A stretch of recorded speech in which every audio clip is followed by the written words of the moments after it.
Bon, à la base, l'idée de cette chaîne, c'était de varier les sujets et de parler de tout ce qui me passionne. Mais voilà, après avoir consacré une vidéo à Jack London, un de mes auteurs préférés, étiqueté très à gauche, je me suis dit que le mieux était d'en consacrer une autre à l'un de mes auteurs préférés, étiqueté très à gauche, Roberto Bolano. Niveau variété, on repasserait. Bon, au moins, Bolano est bien moins connu que London, et je me dis qu'il y a des chances que beaucoup d'entre vous ne l'aient pas lu. Pour ma part, j'ai découvert finalement assez rapidement, poussé par trois envies. D'abord, mon goût pour les romans fleuves, ces gros machins réputés longs et exigeants. Ensuite, cette volonté de combler peu à peu mes lacunes, en lisant régulièrement les classiques du monde entier. Ce qui me rappelle d'ailleurs qu'il va falloir que je me décide un jour à attaquer la recherche du temps perdu. Enfin, ma passion pour la littérature sud-américaine. Sepúlveda, Garcia Marquez, Vargas Llosa, Coelho, Frezan, ce sont tous des auteurs que j'apprécie énormément. Et puisque j'y pense, je vous glisse au passage un conseil de lecture. Chocolat amer, de Laura Esquivel. C'est l'un des plus beaux livres, les mieux écrits que j'ai lus ces dernières années. Avec tout ça, forcément, le jour où je suis tombé sur 2666, je n'ai pas hésité une seconde. Et ça a été pour moi une plongée dans un auteur qui est aujourd'hui dans mon panthéon personnel. Et donc, 2666, qu'est-ce que c'est?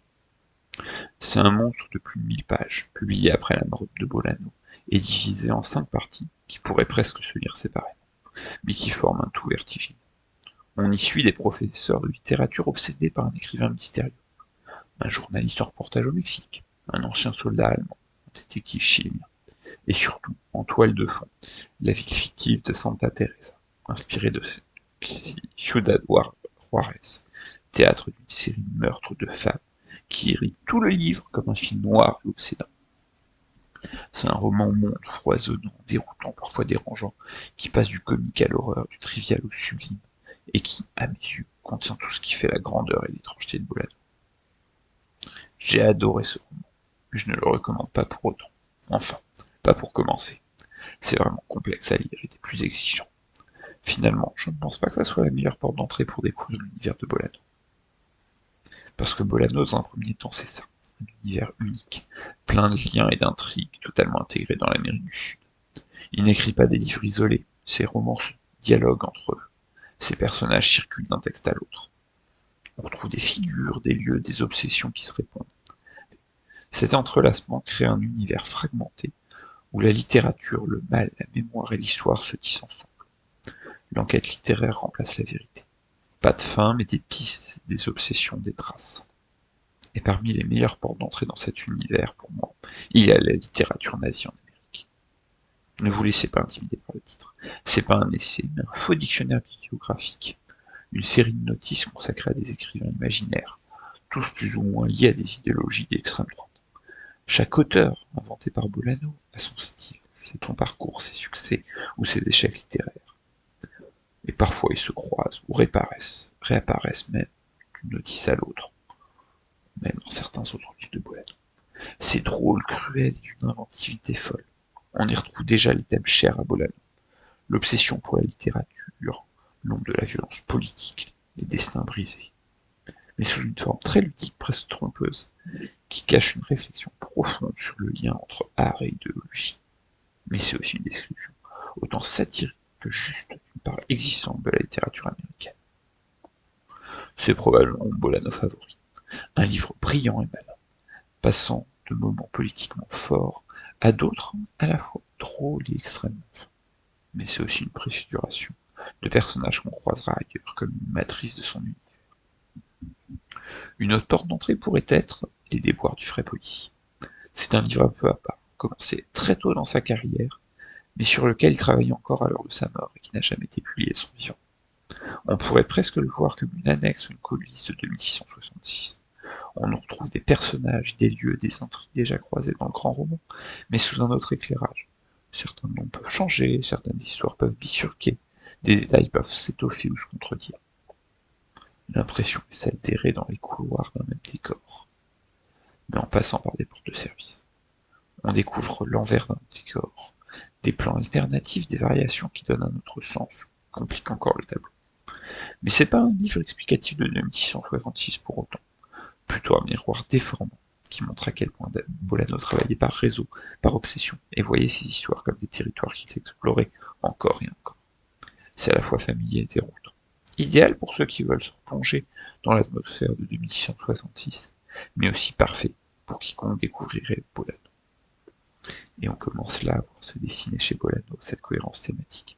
La violence de l'histoire, la solitude du poète, l'obsession de la disparition, mais aussi déjà celle de l'exil et de la politique sud-américaine.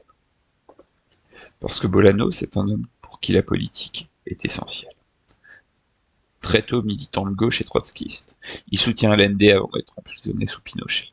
Il a connu des hommes politiques du continent, d'autres grands auteurs engagés à gauche, des guérilleros. Mais il finira par s'exiler, quitter le Chili puis l'Amérique pour s'installer à Barcelone, où il devra continuer à lutter pour survivre, et finir par devenir l'écrivain qu'il est devenu. Cette errance, autant volontaire que forcée, a été un véritable moteur littéraire. Ces personnages voyagent, fuient, cherchent, inventent des patries poétiques. Et s'il y a un roman qui incarne parfaitement cette errance, c'est bien Les Détectives Sauvages.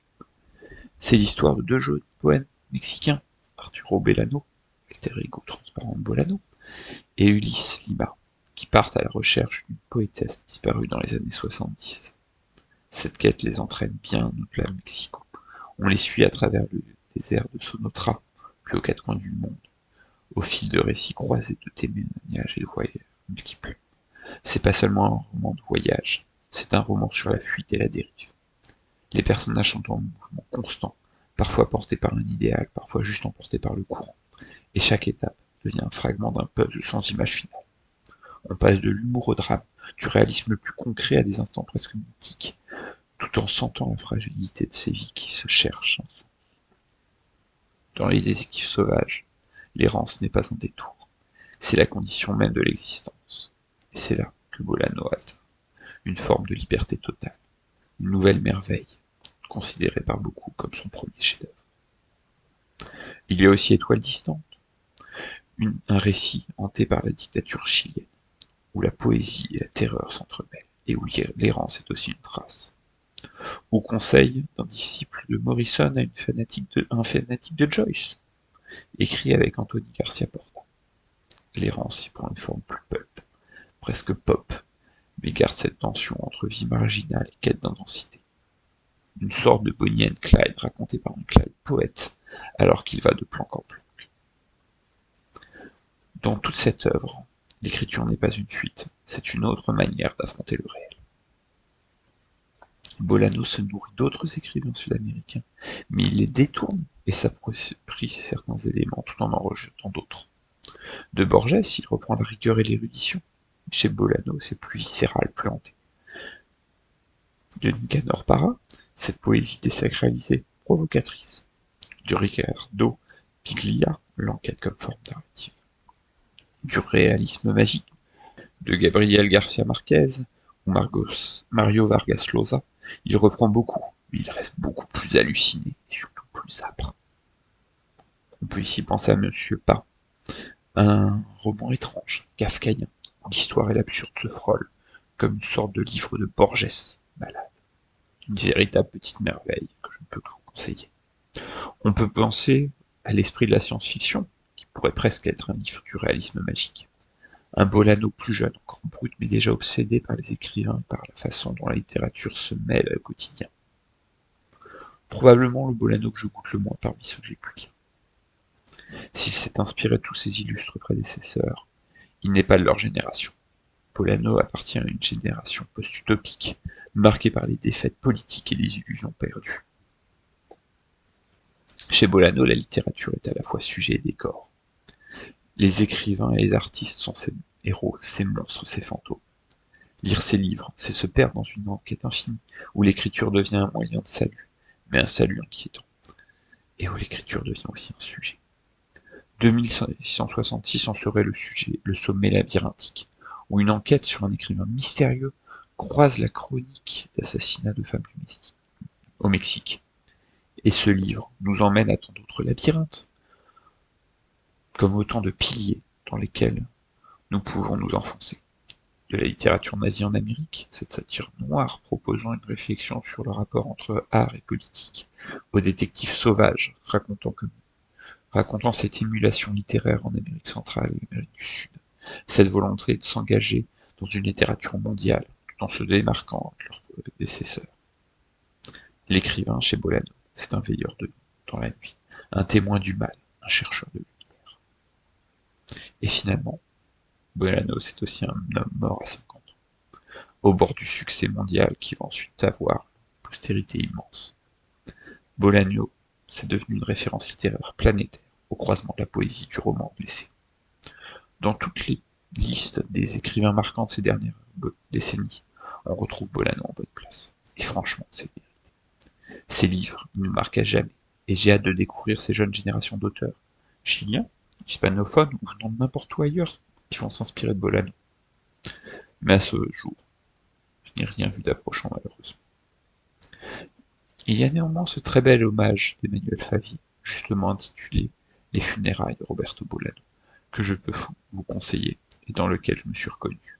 Je vais d'ailleurs conclure en vous citant ce qui est le résumé de ce livre. Les écrivains sont parfois plus réels. Ils modifient parfois le cours de notre existence bien plus radicalement que l'immense majorité de ceux qu'on rencontre dans ce qu'on appelle la vraie vie. Les écrivains violents nous désagrègent et jettent à nos pieds en hurlant ce qu'il faut pour nous remettre d'aplomb.